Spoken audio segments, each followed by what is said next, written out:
Kodėl ant lytinių lūpų plaukai iškritinėja lėčiau po lazerinės epiliacijos? Taip yra todėl, kad lazeris veikia selektyvios fototermolizės būdu. Jeigu mes įsivaizduotume, kad tai yra bikinis, vadinasi, šitoj zonoj, maždaug iki čia, kur yra mūsų gakta, mes turime pakankamai šviesią odą ir tamsų plauką.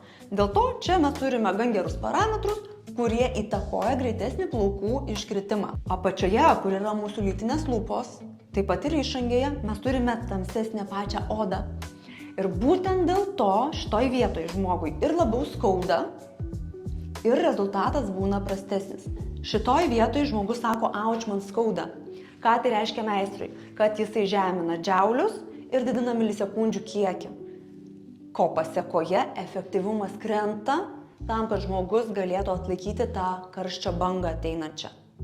Tai jums yra atsakymas į net 2 klausimus viename, kodėl čia ir labiau skauda ir kodėl lėčiau iškrenta. Dėl to, kad prie lytinių lūpų ir prie išangės mes nebeturim to kontrasto, kuris reikalingas lazeriui.